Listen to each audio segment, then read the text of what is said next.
1절 봅니다. 히브리서 10장 1절.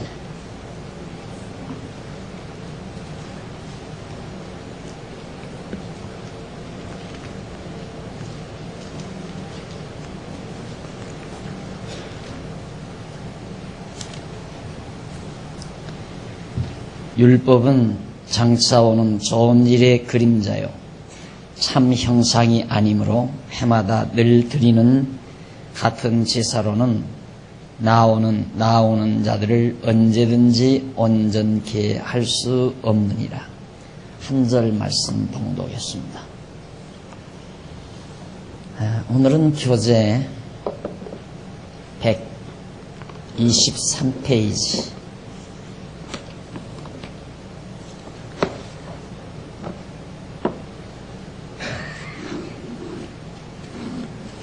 123페이지 아랫부분에 보시면 한쪽 가로 2번 대속을 통해 베푸시는 은혜이다.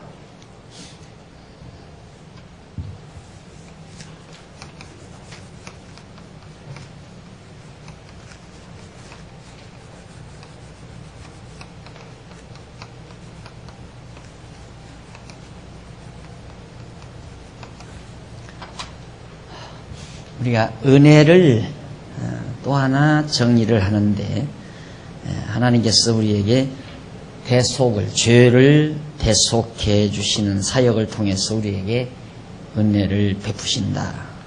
그런 뜻입니다. 지금 우리는 죄와 은혜와의 관계죠. 죄와 은혜와의 관계를 그러니까 죄와 관계 있는 은혜에 대해서 우리가 살피는 가운데 먼저 율법 아래서 베푸시는 은혜를 살폈고 그 다음 대속을 통해서 베푸시는 은혜 두 번째를 지금 살펴보는 중입니다. 앞서 이제 1항에서 전항에서 언급한 율법 아래서 베푸시는 은혜는 율법 아래서 마땅히 죽어야 할 죄인을 죽이지 않고 도리어 살려주시는 은혜라면 지금 이 항에서 본항에서 언급할 대속을 통해 베푸시는 은혜는 율법이 요구하는 죄값으로서의 죽음을 대신 속량해 주는 은혜를 말한다. 죄인을 죽이지 않고 살려주시는 은혜, 이것이 율법 아래서 베푸시는 은혜였다면 대속을 통해서 베푸시는 은혜는 율법이 요구하는 죄값, 죄의 대가를 지불해 주는 것이다. 즉 율법은 우리에게 죽음을 요구하죠. 죄값은 사망이니까 우리들이 지은 죄의 대가를 죽음으로 갚으라는 것이 율법의 기본 요구입니다. 그런데 그 죄에 대한 값을 예수님이 대신해서 지불해 줬다. 속량해 줬다 이 말입니다. 그러니까 내가 지불해야 될 죄값을 예수님이 지불했기 때문에 율법은 나에게 죄값을 내라고 할 의무가 이제 없어져 버린 거죠. 내가 친구에게 갚아야 될 돈 100만 원이 있는데 그 100만 원을 갚는다는 차용증서를 내가 써줬습니다. 그 친구는 계속해서 그 차용증서에 의해서 돈 100만 원을 갚으라고 나에게 요구하죠. 그런데 다행스럽게 좋은 친구가 내가 갚아야 될 돈 100만 원을 대신 갚아줬다 했을 때에는 그 차용증서는 이제 내게로 돌아오게 되고 그건 다 필요 없이 불태워지게 됩니다. 그럼 다시는 그 친구는 나에게 돈 100만 원을 내라고 요구하지 않는다 그 말이죠. 그와 똑같은 이치로 내가 지은 죄에 대한 값을 내가 갚으려면 내가 죽어야 돼요.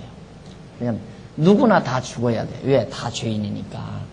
그런데 예수님께서 십자가에 죽으신 것은 바로 우리의 죄값을 대신 지불하기 위해서 예수님이 죽으셨다. 그걸 대속이라고 합니다. 바로 그런 은혜를 말한다 그 말이죠. 그래서 율법을 신학에서는 행위 언약이라고 말하고 말로도 표현한다. 행위 언약이라는 말로도 표현하는 것이 율법인데, 여호와 하나님께서 이스라엘 자손의 대표인 모세와 맺으신 행위를 조건으로 한 언약이라는 뜻에서 붙여진 신학적 용어라고 볼 수 있습니다.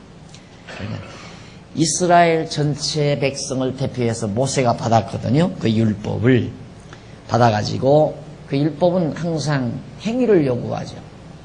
도둑질하지 말라, 살인하지 말아라 하는 그 행위가 요구됩니다. 그런데 그 행위를 내가 행치 않았을 때에는 바로 죄인이 되는 거죠. 그 죄의 값은 죽음으로라야 지불하고. 그래서 구약시대에는 바로 그런 죄를 지면 돌로 바로 때려서 죽였습니다. 안식일을 봄에도 바로 현장에서 돌로 때려 죽이게 되고요. 그런데 왜 지금은 죽음을 죽이지 아니하는가? 이유는 예수님이 대신해서 우리의 모든 죄를 지불해버렸기 때문에 율법은 우리에게 와서 돈 달라고, 죄값을 내라고 할 의무가 사라졌기 때문이다. 이 같은 의미에서 볼 때 124페이지, 율법도 하나님의 언약임에는 틀림이 없습니다. 그렇다면 여호와 하나님께서 아브라함과 세우신 은혜의 언약이나 모세와 세운 행위 언약은 모두가 다 여호와 하나님의 언약이라는 결론에는 의의가 있을 수가 없다 말이죠. 언약하면 행위 언약, 은혜 언약, 이것은 모세를 통해서, 이건 아브라함을 통해서, 하나님께서 먼저 아브라함을 통해서 은혜 언약을 베푸시고, 그 후에 430년 후에 모세를 통해서 이제 행위 언약, 율법을 행위 언약이라는 말, 행위를 조건으로 하는 겁니다. 조건으로. 그러니까 그 행위를 행치 못했을 때에는 그것이 바로 죄로 성립이 되고, 그 죄의 값은 죽음을 지불해야 된다. 이것이 바로 율법이 요구하는 바입니다. 그런데 은혜 언약은 행위의 조건이 없는 언약이고, 행위 언약은 반대로 행위의 조건이 있는 언약이다. 이것은 물론 행위의 조건이에요. 그 다음 여기는 무조건이고, 행위가 조건적이라면 여기는 아무런 조건이 없어요. 그래서 은혜 언약이라는 거죠. 여기는 행위가 조건이기 때문에 그래 행위 언약이라고 하고. 그런데 이같이 두 언약 사이에는 정반대의 내용으로 이루어진 것들로서 은혜 언약대로 이루려면 행위 언약이 무시되어야 하고, 행위 언약대로 이루려면 은혜 언약이 무시되어야 하는 결론에 이르게 된다. 이게 얼마나 까다로운 관계인지 여러분 가만히 살펴보세요. 똑같은 대상은 이스라엘 백성을 대상으로 해요. 똑같은 대상에게 행위 언약을 주고 은혜 언약을 주고요. 그러면 하나님께서 행위 언약을 이루려면 은혜 언약이 무시되고, 또 은혜 언약을 이루려면 행위 언약이 무시가 되죠. 그렇잖아요. 은혜 언약대로 하려면 모든 율법 다 무시하고 죄 졌어도 다 무조건적으로 다 하나님의 백성 삼았으니까 다 무효시켜버려야 돼요. 죄 져도 아무 관계없이. 그렇게 되면 이제 행위 언약이 무시되는 거죠. 그러니까 이 두 개의 언약을 하나님께서 이스라엘 백성들에게 딱 세워놓으시고, 이걸 하나님이 어떻게 이루어 가시려고 그러는가. 이게 보편적인 인간의 두뇌로는 상상할 수 없는 얘기죠. 그러니까 이걸 그래서 못 푸는 거예요. 쉽게 말해서 신학자들이 여기서 갈등을 일으키는 이유가 이 두 언약 사이에서 바로 갈등을 일으키는 거예요. 그래서 뭐라고 그러냐면, 우리가 은혜로 구원 얻지만 그래도 율법도 지켜야 된다. 그렇게 말할 수밖에 없잖아요. 안 그래요? 우리가 보통 그냥 일반적인 생각으로 이걸 정리를 한다면, 아하, 하나님께서 우리를 은혜로 구원을 해 주시지만 그래도 율법도 지켜야 되는구나. 이렇게 해야 두 개가 다 이제 이루어지는 거니까. 그런데 율법 지키기가 구원 얻는다면 그건 율법주의자고, 은혜로만 구원 얻는다면 율법이 무시되니까 이건 그럴 수가 없는 거고, 율법이 완전히 무시돼 버리잖아요. 그래서 오늘의 허다한 지도자들이, 교사들이 이것을 풀지를 못해요. 이 관계를 정확하게 풀지를 못해서, 그래서 이제 그냥 보편적으로 우리는 은혜로 구원 얻습니다. 그렇지만 구원 얻은다면은 우리가 율법대로 철저히 지켜야 됩니다. 그러려고 하나님께서 우리에게 은혜 언약도 주시고 행위 언약도 줬습니다. 이게 두 개를 다 지켜야 한다 이거죠. 이게 바로 이제 우리 인간에게 짐으로 다가오는 부분입니다. 자, 여기서 이제 정말 하나님만이 이 두 개의 언약이, 하나는 조건적이고 하나는 무조건적인데 대상이 둘이라면 이스라엘 백성이 아니고 이것은 예를 들어서 이방인에게 하고 이건 이스라엘에게 했다면, 이렇다면 간단하죠. 이방인들은 모세의 율법대로 행위 조건에 의해서 멸망시키고, 하나님의 택한 백성들은 은혜로 다 범죄에서도 그들을 용서해서 다 구원해주고 하나님의 백성 삼으시고, 얼마나 깨끗하게 해석이 돼요. 그런데 대상이 이게 아니라 이 말이죠. 대상이 모두가 다 이스라엘 백성이에요. 이스라엘 백성이 모두가 다 대상이라 이 말이에요. 하나의 대상을 놓고 어떻게 이 두 개의 언약이 정확하게 이루어지는가, 그걸 이제 우리가 정리하는 부분입니다. 이런 부분들이 여러분들의 신학적인 두뇌를, 신학적인 이해 두뇌를 정리하는 데 매우 중요한 부분들입니다.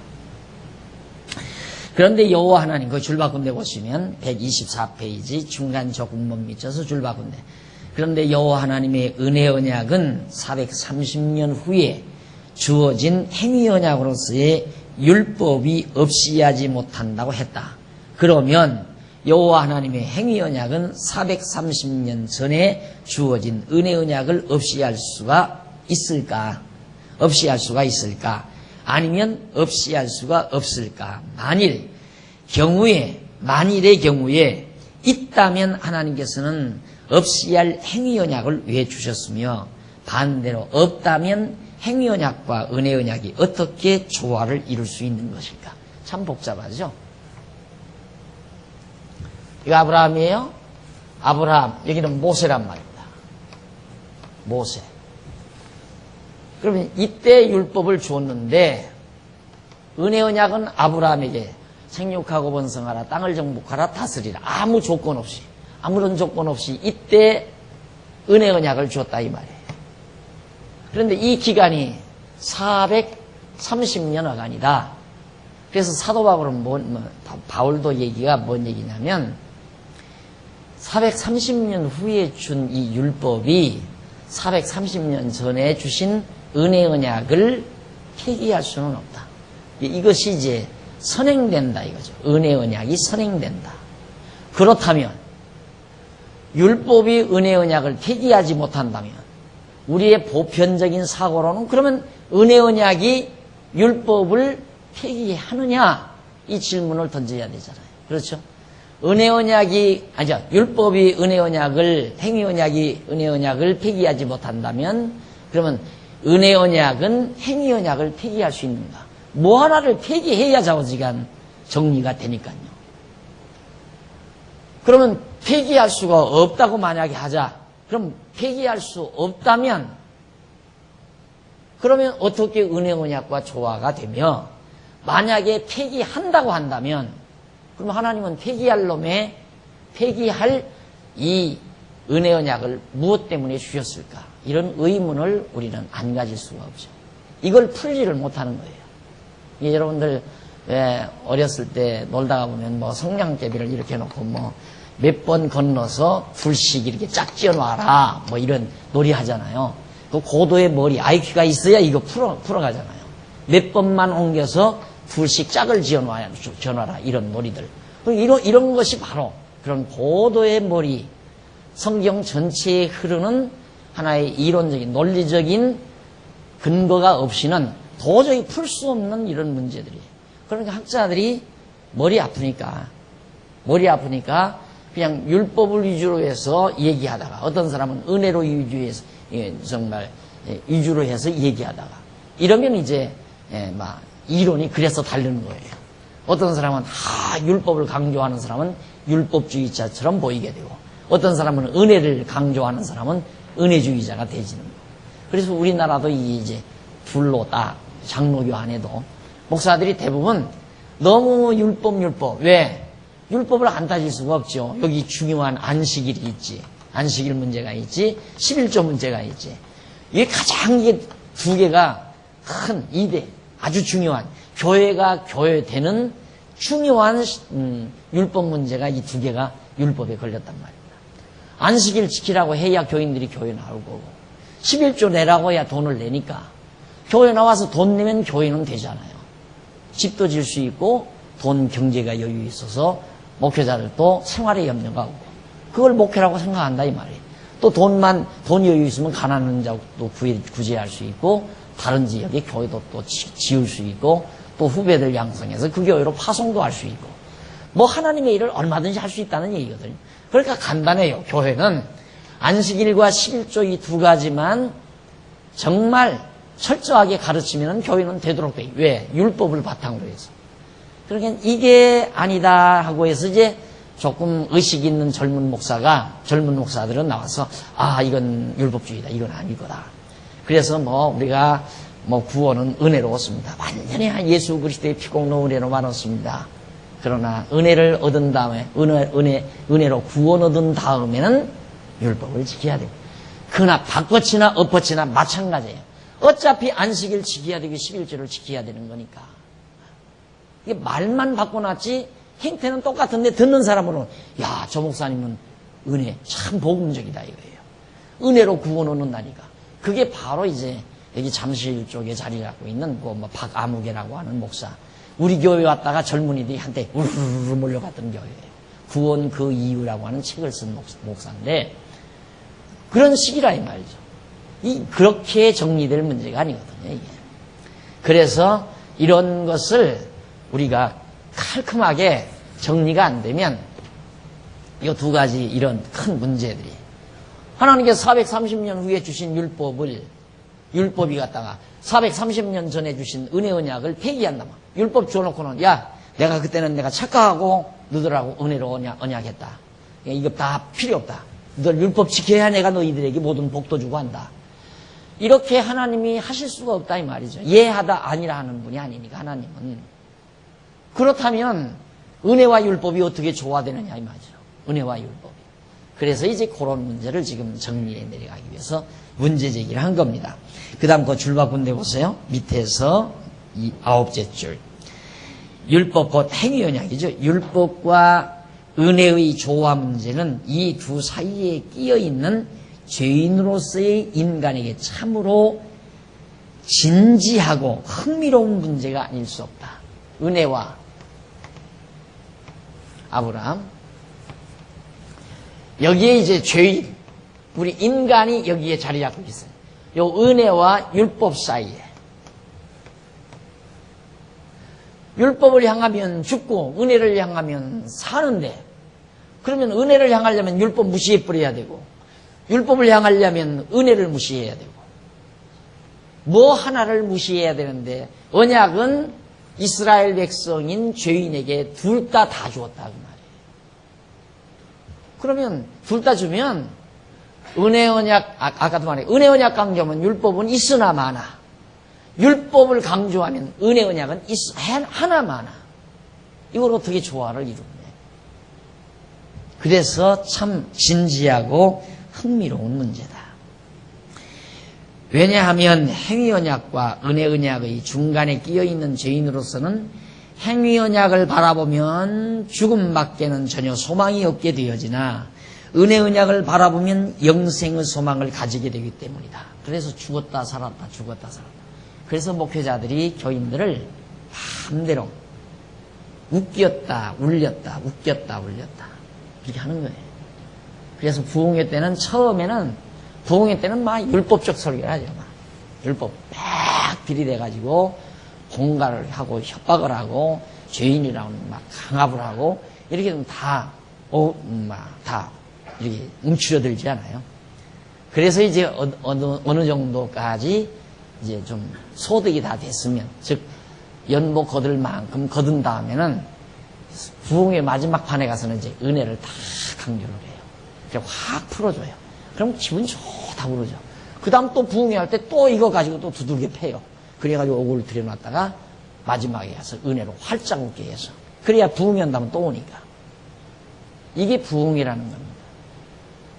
그래서 이제 엊그저께도 제가 말씀드렸지만 한국교회가 기도원이 전부 정신환자, 정신질환자를 양산한다. 한국교회 기도원이 정신병자들을 양산한다. 이 말이에요. 정신병자 안 되겠어요? 생각해보세요. 오그라들었다가 폈다가 오그라들었다가 폈다가. 그런 동안에 이제 돈은 다 뺏기고. 그런 이유가 바로 이런 경우에서 나타날 수밖에 없다. 이 말이에요. 그렇다면 하나님은 왜? 하나님은 하다가 아니라 하시지 아니하는 분이시다. 그러므로 은혜 언약이든지 행위 언약이든지 하나님께서 한 번 언약한 것들이기 때문에 그 어느 언약도 없이 하거나 패하지 아니하시는 것이다. 그렇다면 하나님께서는 어떠한 방법으로 타락한 죄인을 사이에 두고 있는 은혜 언약과 행위 언약을 완벽하게 성취해 가시는 것일까? 이게 이제 초점이죠. 이렇게 은혜 언약과 행위 언약, 율법과 은혜 사이에서 굉장한 괴리가 빚어지고 갈등이 이루어질 수밖에 없는 이런 상태인데, 왜냐하면 하나님은 예하다 아니라 하지 아니하니까. 반드시 은혜 언약도 이루어야 되고 행위 언약, 모세에게 주신 율법도 그대로 이루어야 된다 이 말이죠. 자, 그렇다면 하나님께서는 어떠한 방법으로 이 두 가지를 이루는가? 고도의 방법이, 아주 고도의 방법.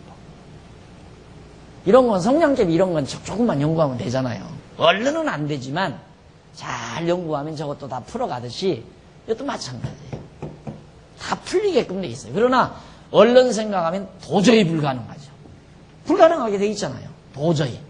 은혜 언약과 행위 언약을 똑같이 놓고 그 사이에 인간이 껴 있으니까 도저히 저게 이루어질 수가 없는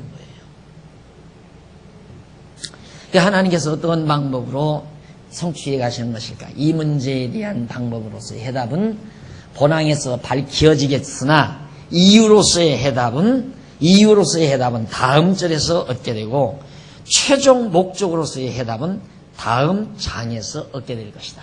그러니까 이 문제에 대한 방법으로서의 해답, 방법적인 해답은 지금 공부하는 여기서 이제 우리가 얻어요. 그 다음 이유로서의 왜 그러면 그런 방법을 쓰시느냐? 그 왜로서의 해답은 다음 절에서 해답을 얻고, 그 다음 목적으로서의 해답은 이제 다음 장에서 얻게 됩니다. 그러니까 이 책도 단편적으로 공부해서는 답이 다 안 나오죠. 차근차근 이게 다 연결관계가 있어서 차근차근 정리해서 최종적으로 답이 하나로 딱 떨어지는 그런 구조로 되어 있기 때문에. 그럼 보십시다. 그 줄바꿈, 한 줄 떼서 줄바꿈네. 대속이라는 말은 타인이 당해야 할 것을 자기가 대신 당하는 것을 뜻한다. 그렇잖아요. 타인이 당해야 할 것을 내가 당한, 자기가 당하는, 이게 대속이다. 네가 갚아야 될 빚을 내가 갚아주마.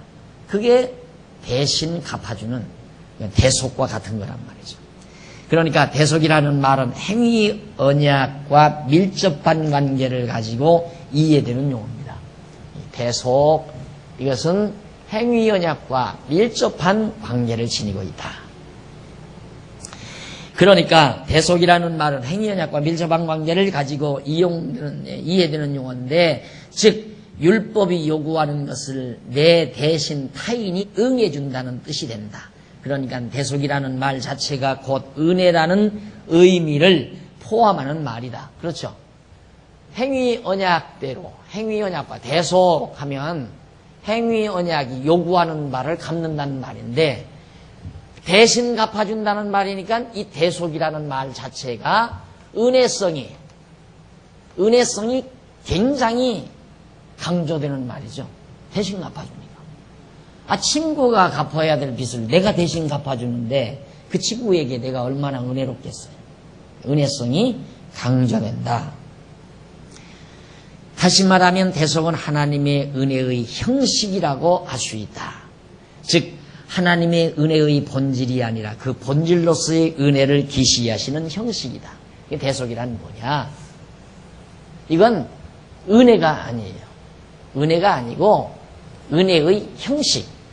다시 말해서 은혜가 은혜 되게 하는 하나의 형식이지 은혜의 본질은 아니다. 은혜에는 형식이 있고 본질이 있잖아요. 본질. 은혜의 본질. 본질은 영원 안에서 하나님께서 무조건 그냥 아무런 조건 없이 하나님 기쁘신 뜻대로 우리를 당신 자녀 삼아준 거. 이것이 이제 본질적인 은혜죠. 영원한 은혜. 그런데 지금 여기 와서 대속을 한다. 내가 갚아야 될 빚을 내 죄값을 예수님이 대신 갚는다. 그건 은혜가 아니라 은혜의 형식, 모형이라 이 말이에요. 모양. 다시 말해서 인간의 본질과 인간의 형식은 다르잖아요. 모양. 그러니까 외형적인 모양과 내용은 다르잖아요. 그러니까 본질은 내용의 질을 말하는 거고 형식은 껍질을 말하는 거예요. 그러니까 이렇게 대신 빚을 갚아주는 대속은 은혜성을, 은혜를 표현하는 하나의 방법이다 이 말이에요. 은혜를 알게 하는 방법. 이게 은혜가 아니라. 이게 대속은 은혜가 아니에요.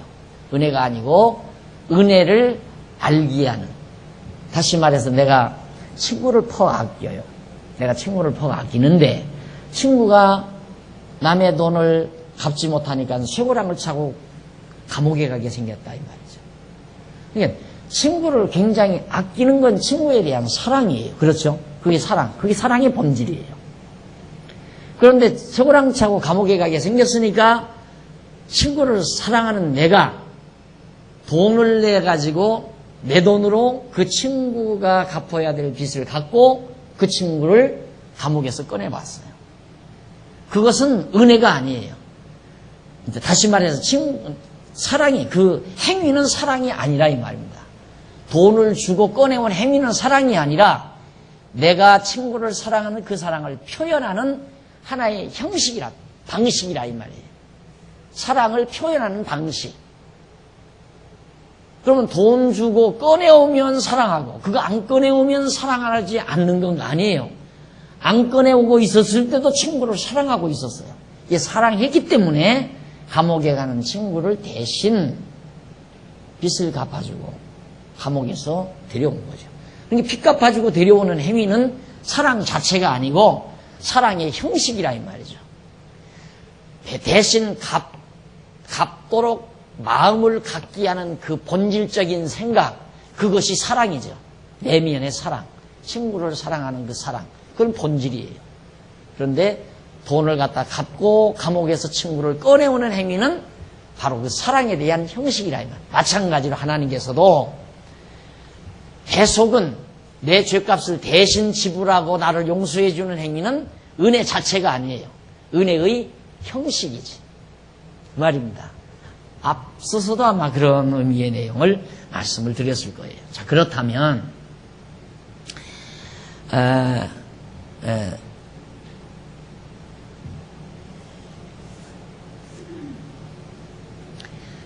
즉 율법이 요구하는 것을 내 대신 타인이 응해준다는 뜻이 된다. 그러니까 대속이라는 말 자체가 곧 은혜라는 의미를 포함하는 말인데, 다시 말하자면 대속은 하나님의 은혜의 형식이라고 할 수 있고, 즉 하나님의 은혜의 본질이 아니라 그 본질로서의 은혜를 계시하시는 방식, 형식이다.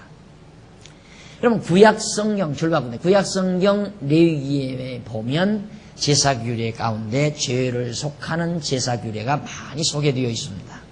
이 규례들은 여호와 하나님께서 모세에게 율법을 명하실 때 주신 규례들인데, 율법에는 정죄 기능을 가진 계명과 사죄 기능을 가진 규례가 있고, 그 외에 백성들 사이에서 일어나는 과오들에 대한 처벌과 보상들에 대한 율례 등이 있습니다.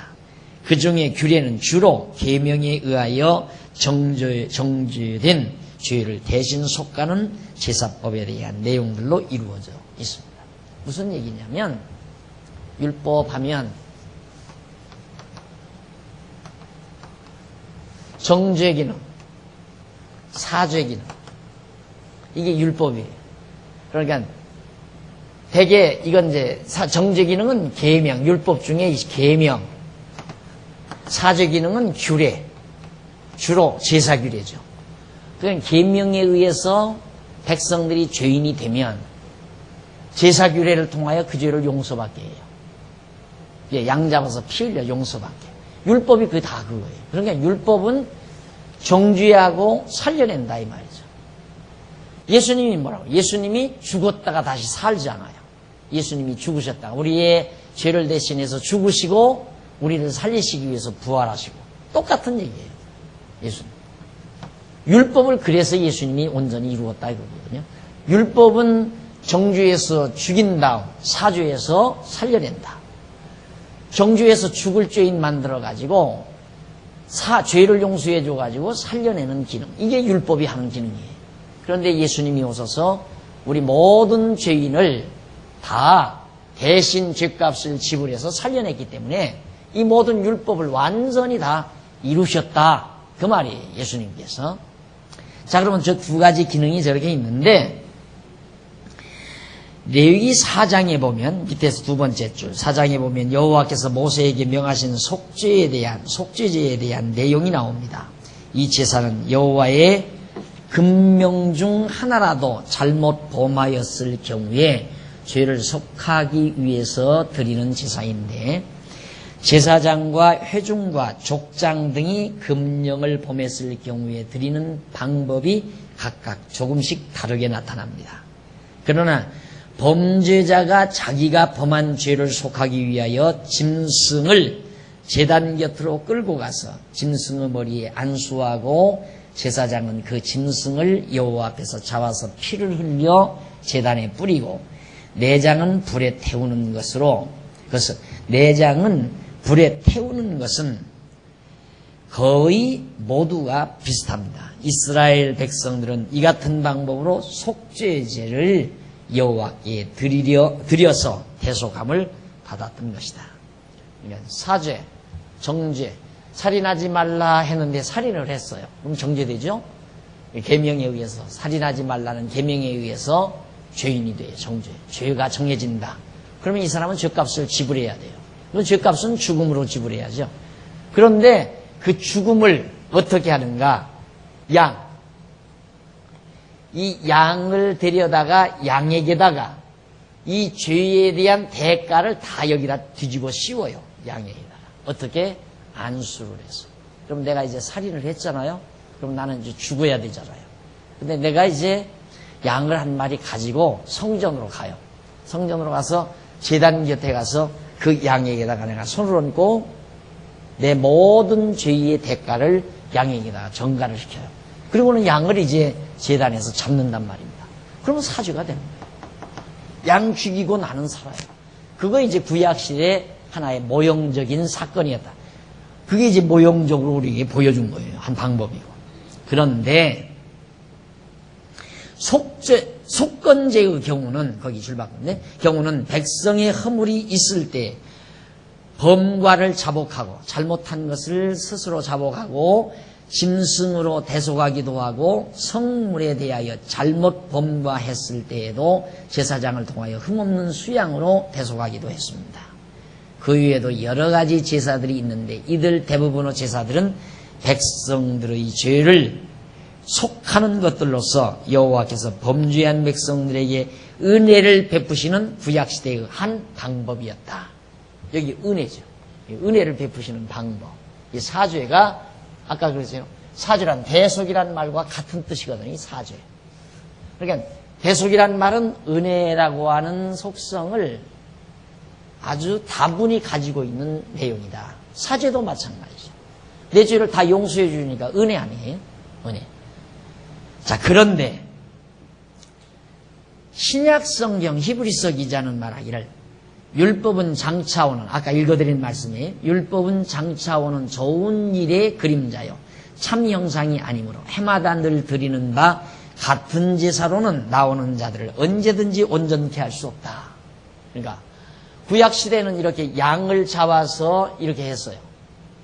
그런데 신약에 와서 히브리서 기자가 하는 말이 이렇게 매일같이 드리는 제사는 온전케 할 수가 없다. 온전히 대속을 해서 온전케 살릴 수가 없다. 그러니까 온전치 못하니까 또 드려야 되고 또 드려야 되고 또 드려야 되고 그런다 이 말이에요. 어제 드렸는데 오늘 또 드려야 되고 오늘 드렸는데 내일 또 드려야 되고 매일같이. 그렇게 해서 구약시대에 저렇게 양 잡아서 드린 것은 온전한 제사가 아니다. 모형적이고 그림자적인 것이었다 그 말이죠. 그래서 구약시대 율법은 약점을 가진 사람을 제사장으로 세워 이 제사를 드리려면 사죄하는 제사를 드리려면 제사장 있어야 되죠. 그 다음 성전 있어야 되죠. 그 다음 제물 있어야 되죠. 이 세 가지 것이 있어야 제사를 드리잖아요. 그래서 거기 그 말이 나와요. 약점을 가진 사람을 제사장으로 누구? 레위 지파 사람을 제사장. 그다음 그 사람들 다 죄인 있는 사람들이에요. 죄가 약점이 다 있는 사람들이란 말입니다. 그런 사람들을 제사장으로 세우고 히브리 7장 28절 세상에 속한 성소에서 솔로몬이 지은 아니면 헤롯이 지은 그 전에 또 에스라가 지은 사람의 건축업자의 손으로 지은 이런 지상인 땅 위에 있는 성전에서 이것도 그러니까 이건 흠이 있는 자, 흠이 있는 인간, 성전도 땅에 속한 거, 재물은 짐승 이렇게 되죠. 거기 나오잖아요. 세상에 속한 성소에서 염소와 송아지의 피로 드리게 한 속죄제사는 히브리서 9장 10절 하늘에 있는 것의 모형과 그림자에 불과한 것이기 때문에 히브리서 8장 5절 이 같은 속죄제사로는 인간을 온전케 할 수 없단 말입니다. 그러니까 이런 제사로는 안 돼요. 흠 있는 인간이 땅에 있는 사람의 손으로 지은 성전에서 짐승 이걸 잡아가지고 피를 흘려드린 제사로는 인간을 온전케 할 수가 없다. 그런데 내가 늘 강조하지만 흠이 있는 목사가 제사장이 되고 땅에 속한 예배당 이걸 성전 삼아서 11조 제물 드려가지고 속죄 제물 가져라고 해서 죄를 용서해 준다는 것이 전혀 말이 되지 않는 얘기예요. 있을 수도 없는 얘기인데 그것이 한국교회에서 통한단 말이에요. 그러니까 이런 것들이 얼마나 어리석은 일인가 하는 걸 다시 한번 우리가 상기할 수가 있죠. 그러면 127페이지 넘어가서 구약의 이 같은 대속의 은혜는 참 형상으로서의 계시적 은혜에 대한 그림자와 모형으로서의 계시적 은혜인 것이다. 즉 율법적인 속죄제사는 그리스도의 속죄제사에 대한 그림자며 모형이라는 뜻이죠. 이게 바로 뭐냐? 이 제사다. 이 제사. 이게 바로 그리스도 제사. 예수 그리스도가 드린 영원한 제사. 완전한 거죠. 영원한 완전한 것. 완전한 제사. 그러니까 어떻게 예수 그리스도가 영원한 제사장이 되시고 예수 그리스도가 신령한 성전이 되시고 예수 그리스도가 참 제물이 되셔서 영원한 제물이 되셔서 그리스도 자신이 온전한 영원한 제사를 드릴 것에 대한 하나의 모형과 그림자였다. 그래서 그리스도의 제사가 완전한 제사다. 이 말이에요. 그까지를 지금 여기서 정리한 겁니다. 그렇다면 127페이지 위에서 5번째 히브리서 기자는 그리스도의 속죄제사에 대하여 말하기를 그리스도께서 장래 좋은 일의 대제사장으로 오사 손으로 짓지 아니한 곧 이 창조에 속하지 아니한 더 크고 온전한 장막으로 말미암아 염소와 송아지의 피로 아니하고 오직 자기 피로. 그러니까 대제사장 예수 그리스도가 대제사장이 되시고 예수 그리스도가 이 땅에 속한 성전이 아니라 바로 하나님께서 예수님께서 하늘에서 오셨잖아요. 하늘에서 오셨다가 하늘로 가신다 이 말이죠. 그러니까 승천한다는 것은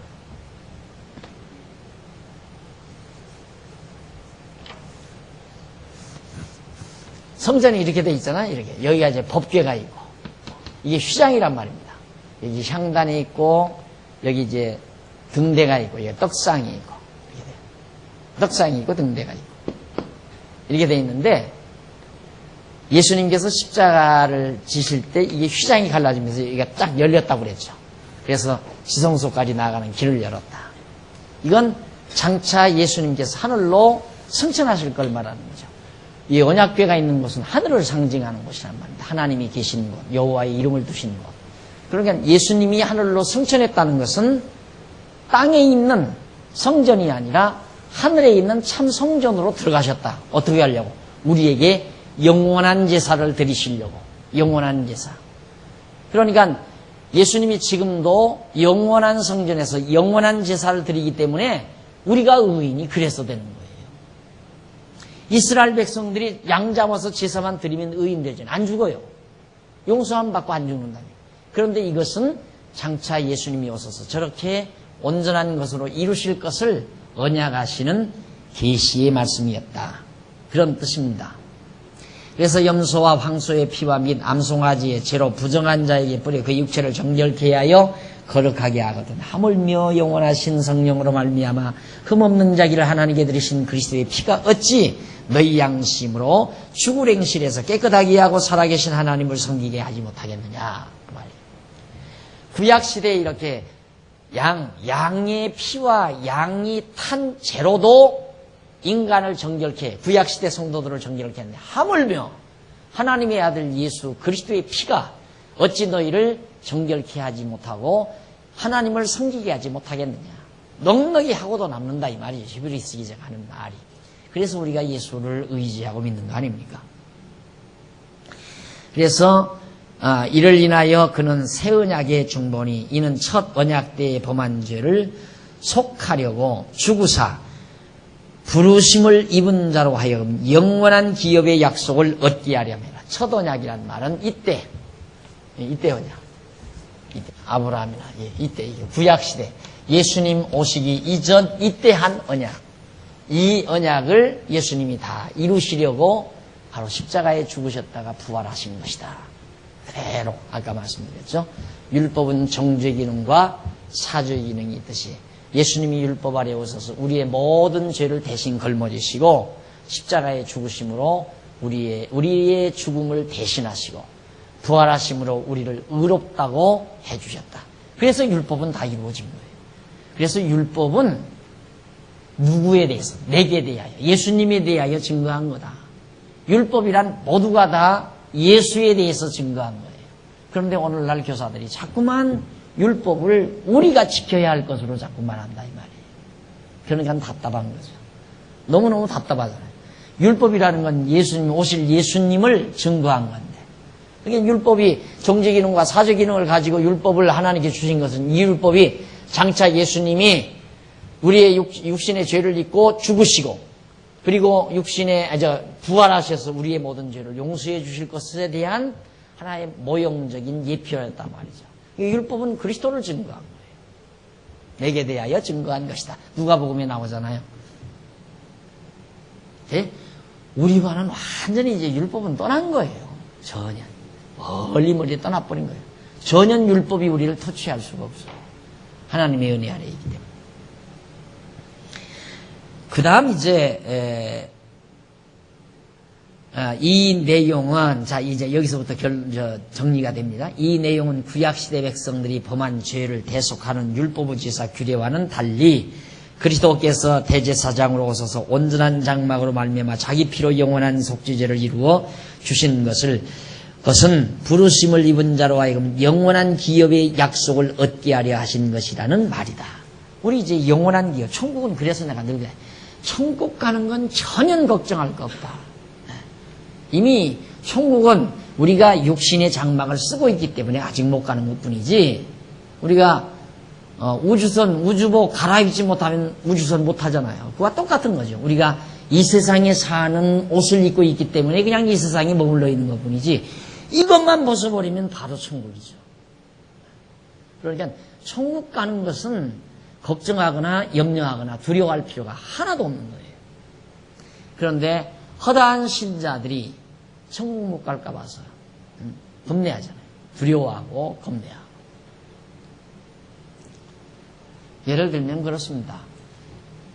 제가 이제 처음 여행을 갔을 때 내 나라가 아니니까 공항 밖을 나가기가 두렵더라고요. 뭐 말 들으니까 뭐 쓰리가 많고 막 이 가방 막 들치기해서 도망가는 것도 많고. 그런데 인도 같은 나라가 그렇다요. 근데 인도에서 제가 한 몇 시간을 머물러야 되는데 그걸 그냥 그 군내에서 머물려면 얼마나 지루해요. 그래서 공항 밖으로 나가서 좀 시장도 좀 다니고 그러다가 오고 싶은데 그때 나 혼자서 딱 거기서 내렸기 때문에 인도말 통하지도 않잖아요. 겨우 그저 공항 수속하는 데서 뭐 떠듬떠듬 영어 해가지고 수속이나 받고 그래가지고 이제 오는 판인데 그 두려워서 못 나갔어요. 그러나 인도의 내 집이라면 쑥 들어가지요. 얼마든지. 왜? 인도에 내 집이 있으니까. 그런 거랑 똑같아요. 우리가 죽음을 두려워하는 이유는 정말 죽음 너머에 정말 내가 영원히 살 집이 있는가 이것만 믿어지면 훌렁 멋져. 속 시원하게 벗을 수 있죠. 이게 확 속 시원하게. 근데 그게 안 믿어지면 이거 벗으면 죽을까 봐서 육체의 장막 벗어버리면 완전히 어떻게 되는 것 같아가지고 나 공항 밖으로 못 나가듯이 나가면 금방 가방 다 뺏기고 인도 놈들에게 막 부리부리한 놈들 막 거무튀튀 해가지고 약간 검잖아요. 그래 두려워서 못 나가는 것처럼 이 죽음을 두려워하지 않게 되진다는 건 확신이죠. 영원한 기업이 우리에게 있다는 저 공항 밖에 저 죽음 너머에 내가 영원히 거처할 수 있는 영원한 집이 나에게 있다고 하는 확신만 있으면 죽음에 대한 걸 전혀 두려워할 필요가 없게 되진다는 것도 당연한 얘기입니다. 그래서 그 영원한 기업을 약속하게 하신 것이다. 히브리서 기자는 구약의 밑에서 세 번째 줄 구약의 율법에 의한 제사에 대하여 이 제사들은 해마다 죄를 생각하게 하는 것이 있나니 이는 황소와 염소의 피가 능히 죄를 없이 하지 못합니다. 이때 양 잡아서 피 흘려 드리는 제사는 생각하게 하는 거. 자기가 죄인이라는 걸 생각하게 하는 효과는 있다 이거예요. 그러나 이걸로는 온전할 수가 없다. 따라서 구약시대 이 사람들도 구약시대 성도들도 다 예수 그리스도의 피에 의해서 다 구속함을 얻고 용서함 받고 예수님 이후에 사는 우리도 예수 그리스도의 피공로에 의해서 구속함을 얻어요. 왜? 예수님의 제사가 시간을 초월한 영원한 제사니까 과거에 죄를 지었든 죽으신 이후에 죄를 지었든 상관이 없어요. 내가 지금 살고 있는데 과거에 지은 죄든 앞으로 살면서 지은 죄든 그것도 상관이 없어요. 왜? 예수님의 제사가 영원한 제사니까. 그러나 영원한 제사가 아닌 양을 잡아서 드리는 제사라면 오늘 죄 졌으면 오늘 제사를 드려야 돼요. 그리고 오늘 제사 드린 것이 내일의 효과가 없어요. 내일 또 죄 지면 내일 또 잡아서 드려야 돼요. 왜? 그건 시간 세계에서 드리는 온전치 못한 제사니까. 그러나 예수님의 제사는 영원한 제사이기 때문에 생각해 보세요. 나는 지금 20세기 여기 20세기에 난 태어나는데 예수님 죽기는 2000년 전에 죽었다면 나하고 무슨 상관이 있어요? 만약에 영원한 제사가 아니라면. 아무 관계가 없죠. 나는 태어나지도 않고 정말 전혀 나와는 무관한 예수 그리스도의 십자가의 죽으심이 나와 무슨 관계가 있느냐 이 말이죠. 그렇다면 나와 관계가 있으려면 이제 예수님이 나 이후에 앞으로 내 이제 죽기 전에 아니면 죽은 이후에 예수님이 오셔서 내 죄까지 다시 또 죽으셔야죠. 이 시간 세계의 제사라면 영원한 제사가 아니라면 영원한 제사이기 때문에 다 왜? 이미 하나님의 역사 섭리 안에 택한 백성들 하나님이 다 알잖아요. 그러니까 그 택한 백성들 이미 이 세상에 태어났다가 죽은 자나 예수님 당시에 태어나 있는 사람들이나 앞으로 오고 오는 세대에 태어날 자들. 그래서 교회론도 보면 무교회가 있죠. 보이지 아니하는 교회. 보이지 아니하는 교회는 과거에 택한 백성이 보이지 아니하는 교회고, 보이는 교회는 지금 현재 우리가 살아있는 동안에 있는 것이 보이는 교회고, 또 아직 앞으로 태어나지 아니한 자, 택한 백성으로서 태어나지 아니한 자가 보이지 아니하는 교회예요. 그러니까 이미 교회예요. 주님의 지체들이라면 보이는 지체와 보이지 않는 지체. 우리 살아있는 동안에 이렇게 다 볼 수 있는 지체는 보이는 교회고, 이제 우리 손자들, 증손자들, 우리는 못 볼 거 아니에요. 그게 이제 보이지 않는 교회. 또 과거 할아버지들, 우리 못 보고 있잖아요. 택한 백성인데, 그게 보이지 않는 교회라 이 말입니다. 그래서 주님의 지체인 교회, 주님의 몸된 지체들은 다 예수님이 영원한 제사를 한 번으로 다 해결해버린 거예요. 그런데 무슨 율법이 필요해요, 율법적이게. 그런데 뭐라고 이제 학자들이 그러냐면, 이것은 예수님이 이루었다 이거예요. 그러나 이것은 안 이루었다. 이건 예수님이 이룬 게 아니다. 그러니까 이 계명은 남아있다. 예수님이 율법을 이루는 중에 뭐만 사죄, 이 제사규례만 이루셨다 이 말이죠. 그리고 나머지 이런 것은 남아있다. 그러니까 이건 우리가 지켜야 된다. 그럼 이거 지키면 우리가 죄인이 될 거 아니에요. 그럼 우리는 누가 또 이걸 지켜서 죄인이 되면 이건 또 누가 용서해줘요? 양 잡아야죠, 그러면. 그렇잖아요? 이 계명으로 정죄된 건 양으로 처리할 수밖에 없어요. 예수님은 이제 앞으로 나타나면 모르지만 앞으로 십자가 지러 오신다는 말은 성경에 없으니까 우리는 소망이 없잖아요. 이미 지은 죄를 예수님이 해결해 주죠. 이때 사람은 다 해결이 됐다고 하지만 예수님 죽은 이후에 태어난 사람은 다시 다 양 잡아서, 부족하지만 매일같이 양 잡아서 제사 드려야 용서함 받잖아요. 그렇게 돼요. 이건 몽땅 다 이룬 거예요. 이거 다. 이거 전부.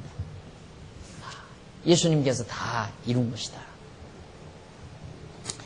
그래서 바로 제사장마다 매일, 거기 보면 제일 위에, 그래서 또 말하기를 제사장마다 매일 서서 섬기며 자주 같은 제사를 드리되 이 제사는, 아니 맞죠? 네. 서서 섬기며 자주 같은 제사를 드리되 이 제사는 언제든지 죄를 없게 하지 못하거니와 오직 그리스도는 죄를 위하여 한 영원한 제사를 드리시고 하나님 우편에 앉으사 그 후에 자기 원수들로 자기 발등상이 되게 하실 때까지 기다리시나니 저가 한 제물로 거룩하게 된 자들을 영원히 온전케 하셨다. 영원토록 온전케 하셨다. 자기 거룩하게 된 자들. 거룩하게 된 자들이란 말은 여기서 거룩하게 된 자는 구별된 자들, 선별된 자들, 그걸 거룩한 자들이라고 해요. 구별해야 됩니다. 그러니까 선택받은 자가 거룩하게 된 자죠. 그러니까 선택받은 자들을 영원토록 온전케 했다. 그러니까 우리는 절대 불완전해질 수가 없는 거죠. 영원히 온전케 해버렸으니까. 이게 히브리서 10장 11절로 14절에 나오는 말씀 아닙니까? 이 내용은 하나님의 아들 예수 그리스도께서 친히 드리신 영원한 제사로 대속한 자들을 영원히 온전케 하셨다는 말이다. 그러면서 바울의 이야기가 나옵니다. 중간쯤 보면 바울은 예수 그리스도의 대속 사역에 대하여 갈라디아 여러 교회들에게 보내는 편지에서 그리스도께서 우리를 위하여 저주를 받은 바 되사 율법의 저주에서 우리를 속량하셨으니, 봐요, 이게 정죄라고 하는 것은 저주거든요. 저주. 정죄. 죄를 정했다 이 말이에요. 정죄. 죄를 확정했다. 그럼 저주했다. 저주가 이제 임한다. 너는 죄인이다라고 판정했다 그 말이에요. 그러니까 저주지요 이미. 그러니까 이 율법의 저주에서 예수님께서 그리스도께서 우리를 위하여 저주를 받은 바 되사, 어떤 저주? 율법의 저주에서 우리를 속량했다. 저주를 받은 바 됐다는 말은 율법 아래 나셨다 이 말이에요. 예수님께서 모세의 율법이 진행되는 이때 예수님께서 이 율법 아래서 태어났다. 예수님이 율법이 계속 지금 주어진 상태에서, 그러니까 율법의 저주를 받은 바 됐다 이 말이에요. 예수님이 어떻게? 우리의 죄성을 입고, 이게 우리와 똑같은 죄성, 육신을 입었잖아요. 그게 우리의 죄를 대신 입는 거예요. 아까 말했듯이 양에게 죄를 전가해서 안수해서 내 지은 죄를 다 전가하듯이 예수님이 우리의 죄성 있는 육신의 몸을 입고 오신 것은 인간의 죄를 대신 입었다는 것을 보여주는 거예요. 그러니까 죄인으로 오신 거예요. 예수님이 죄 있는 몸을 입고 오셨다. 이 율법의 저주 아래 와서 저주를 받았단 말은 이것도 예수님이 이뤘단 말 아니에요. 이것도. 그렇죠. 아까 제사도 예수님이 그리스도께서 다 당신이 제사장 되고 성전 되고 제물 돼서 영원한 제사 드려서 이것도 이룬 거고, 지금 율법의 저주 아래 오셔서 저주를 받은 바 돼서 죄인으로 오셔서 죽으시는 율법 아래 저주로 왔다는 말은 바로 이것도 지금 예수님이 대신, 나 대신, 내 걸 대신해서 다 이루신다 이 말이에요. 저걸 안 이루시면 저 율법이, 저 계명이 또 우리에게 쫓아와서 또 정죄할 거 아니에요. 예수님이 저걸 이루지 않냐면. 그래서 율법은 오실 자 예수 그리스도를 증거하는 것이다. 둘 다 정죄 기능과 사죄 기능을 다 예수님이 이루시는 것이다. 그러면서 기록된 바 나무 위에 달린 자마다 저주 아래에 있는 자라 하였습니다. 그러니까 십자가의 형틀, 나무로 만든 십자가의 형틀에 매달린 것은 저주받은 자예요. 그리고 예수 그리스도는 저주를 받았어요. 바로 계명의 정죄 아래서 죄인으로 저주받은 거라 이 말입니다.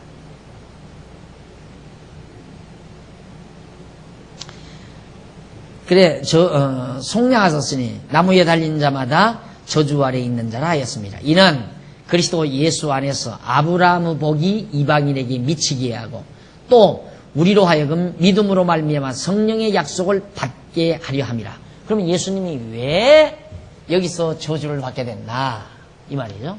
여기 이제 해답이 나와요. 아까 처음 시작할 때 문제 제기해드렸더니 요 갈등을 어떻게 하나님이 묘하게 풀어가시나. 학자들이 이걸 풀지 못해서 영 엉터리 같은 소리를 계속하고 있는데, 어떻게 하나님은 이 두 가지 갈등을 묘하게 행위, 언약도 이루시고 은혜 언약도 이루시는가. 그게 지금 이제 해답이 나오는 거예요. 자, 그러면 행위 언약, 이게 율법 행위 언약이죠? 이거 누구를 통해서 이루어요? 예수 그리스도를 통해서 이룬다. 지금 그거 아니에요? 자, 다시 한번 거기 보세요. 이는 그리스도 예수 안에서 아브라함의 복이 이방인에게 미치게 하고, 이는이 뭐예요? 율법의 저주 아래서 이루어서 율법 다 이루는다. 율법을 다 성취하는. 왜? 그 말은 예수 그리스도를 통해서, 이를 통해서 율법 성취, 율법, 행위 언약 성취. 하나 이루었죠? 그 다음 은혜 언약 이루어야 하잖아요. 행위 언약은 예수 그리스도를 통해서 하나님께서 언약대로 이루신 거니까. 율법대로 다 이뤘잖아요. 예수님이 다 이뤘다 이 말입니다. 그러면 은혜 남은 것은 이제 모세의 율법, 모세와 맺은 이 율법 언약을 예수님이 이루었다 이 말이에요. 그럼 하나 남은 건 아브라함의 언약을 이루어야 되잖아요. 은혜 언약을. 이게 바로 그 말. 뭘? 아브라함의 복이. 즉 아브라함의 복이라는 말은 언약이죠. 은혜 언약. 생육하고 번성하라, 땅을 정복하라, 다스리라. 이 아브라함의 복이 어디에게? 이방인에게 미치기 위해서. 우리가 이방인 아니에요. 예수님 이후에 오는 우리 모두에게 미치게 하기 위하여. 그러니까 오늘 우리에게 은혜 언약 베푸신 거예요. 은혜 언약도 이루어져요.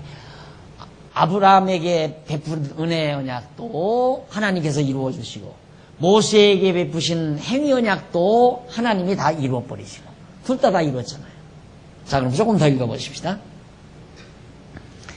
약속들을 받게 할 갈라디아 3장에 나오는 얘기예요. 또 때가 참에 하나님이 그 아들을 보내사 여자에게서 나게 하시고 율법 아래 나게 하신 것은 율법 아래 있는 자들을 속량하시고 우리로 아들의 명분을 얻게 하려 하심이라고 말한 바 있다. 갈라디아 4장에.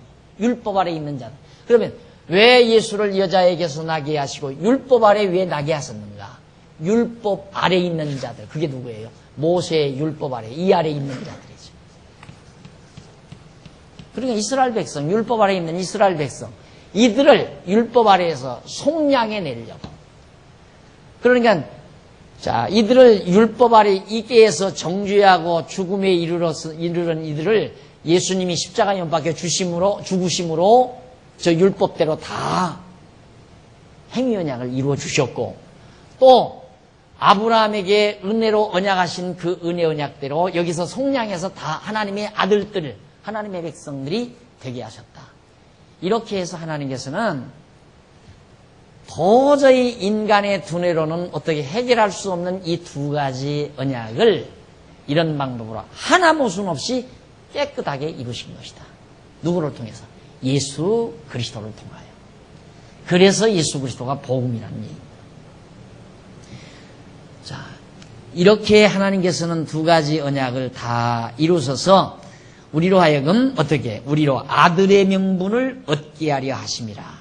그러면서 예수께서는 밑에서 네 번째 줄, 제자들이 예수님을 오해하고 있을 때 예수 자신이 세상에 오신 목적을 설명하시기를, 인자가 온 것은 섬김을 받으려 함이 아니라 도리어 섬기려 하고 자기 목숨을 많은 사람들의 대속물로 주려 함이라. 뭐 그렇게 말씀하셨습니다. 이와 같이 예수께서 자신이 대속제물로 죽으실 것을 예언하신 대로 이루시는 것을 히브리서 기자가 바울이 말한 것이 바로, 히브리서 기자나 바울이 말한 것이 바로 앞서 소개한 내용들이다. 즉 예수님도 그대로 내가 온 것은 섬김받으려 아니라 대속제물로 죽으러 왔다. 내가 바로 이 율법대로 정죄를 받아 행위언약, 이 행위언약을 이루려 왔다 이 말이에요. 보세요. 은혜언약도 예수님이 이루어주고 행위언약도 예수님이 이루어주고 다 이루어졌잖아요. 그러니까 허다한 사람은 이 율법을 자꾸만 우리한테 덮어씌워요. 우리한테. 그러니까 여러분들이 지금 그 강론집을 들어보시겠지만은 꼭 강론집을 보다 보면 결론 부분에 가서 이런 모든 구약의 모든 내용들이 장차 오실 예수 그리스도의 어떠한 일에 대한 예표로서의 모형과 그림자다. 뭐가? 구약시대 모든 사건이다. 그러니까 이 모든 구약은 오실 예수 그리스도에 대한 예표요, 모형이요, 그림자란 말이죠. 그리고 예수님이 다 이루신 거예요. 우리와는 전혀. 그래서 우리가 예수를 의지하고 예수의 공로로 우리가 하나님의 자녀가 되는 거죠. 이것이 바로 뭐냐? 대속을 통해 베푸시는 은혜. 이것이 어떤 은혜? 형식으로서의 은혜. 은혜의 형식으로서의 은혜다. 그런 뜻입니다. 듣고 보니까 간단하고 다 아는 얘기 아니에요. 그러나 이렇게 놓고 보면 죽어도 못 풀어요, 이걸. 학자들은 이렇게 놓고 정리를 해야 하잖아요. 풀 수가 있어야죠, 이걸 어떻게 풀어요. 행위언약을 이루려면 은혜언약이 닫히고 은혜언약이 이루려면 행위언약이 닫히니까. 그런데 이 모든 언약을 예수님이 다 이루시니까 깨끗하다 이 말이에요. 행위언약대로 죽으시고 은혜언약을 주시기 위해서 다시 살으시고 그러잖아요. 은혜언약을 이루시기 위해서 다시 살으시고. 그래서 여러분 그 도표에 보면 우리 인터넷 방송에 그 도표 나왔대요. 이렇게 나왔잖아요. 아브라함 이게 이제 딱 이렇게 해서 이게 이제 은혜예요. 은혜 언약. 그리고 이 은혜 언약 안에 행위 언약이에요. 행위 언약. 그러니까 행위 언약은 은혜 언약에 삼켜버리는 거예요. 삼켜버리는 거예요. 근데 이렇게 그림을 그릴 줄 모르고 우리가 두뇌 속에, 머릿속에 이런 그림을 못 그리고 자꾸만 어떻게 그리는가? 행위 언약하고 은혜 언약하고 행위 언약하고 똑같이 이렇게 그려놓고 요 숙제를 풀려니까 풀어지지를 않죠. 대등하게 이렇게 똑같이 율법, 은혜 요렇게 해놓고 풀어가려니까 안 풀린다 이 말이에요. 근데 우리가 풀 수 있는 방법은 요거죠. 우리는 은혜가 근본 하나님의 먼저 줬으니까 은혜가 일단 이거 은혜 아니에요. 은혜다. 은혜. 하나님의 은혜 언약. 이 은혜가 은혜 되게 한 것이 행위 언약. 그러니까 은혜를 위한 행위 언약이죠. 그렇죠. 그러니까 은혜 언약 안에 동그라미가 들어가야 하잖아요. 그러니까 이 행위 언약은 은혜에 삼킴바 된다. 어두움이 빛에 삼킴바 되고 썩을 것이 생명에게 삼킴바 되는. 이건 생명이라면 이건 썩을 거죠. 이건 어둠이라면 이건 빛이고 빛 한 번 비치면 어둠 다 삼켜져 없어져 버리잖아요. 그러듯이 하나님의 은혜의 영광 앞에는 바로 인간의 행위가 다 묵살돼 버린다. 다 덮어져 버린다. 그럼 왜 이렇게 했는가? 그게 이제 이유는 하나님의 방법은 이런 방법이었어요. 이런 방법으로 두 개의 언약을 잘 이루어 가셔서 바로 속죄를 통해서 베푸시는 은혜를 우리에게 보여줬다. 그럼 왜 그렇게 하셨는가? 그건 다음 시간에 우리가 배워야 돼요. 왜 그렇게 하셨는가?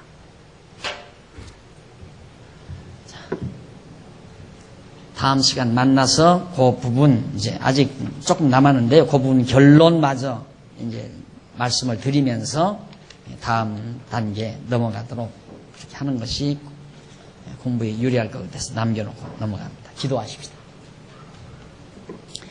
자비로우신 하나님 아버지, 하나님의 그 크신 은혜의 광채 앞에 인간의 모든 어두운 부분이나 다 우리 인간의 부패된 부분들이 다 삼켜져 버리고 다 없어져 버리는 이 놀라운 하나님의 섭리를 다시 한번 저희들로 하여금 깨닫게 하심을 진심으로 감사합니다.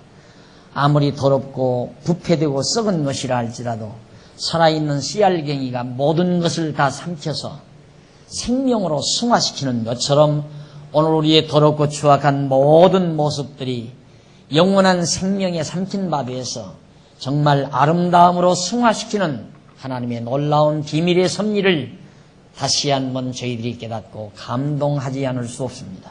하나님 아버지여, 이렇게 엄청난 은혜의 섭리를 저희들이 잊어버리지 않고 항상 기억하면서 주의 은혜의 영광을 찬미하며 사는 슬기로운 종들이 되도록 주께서 역사해 주시옵소서.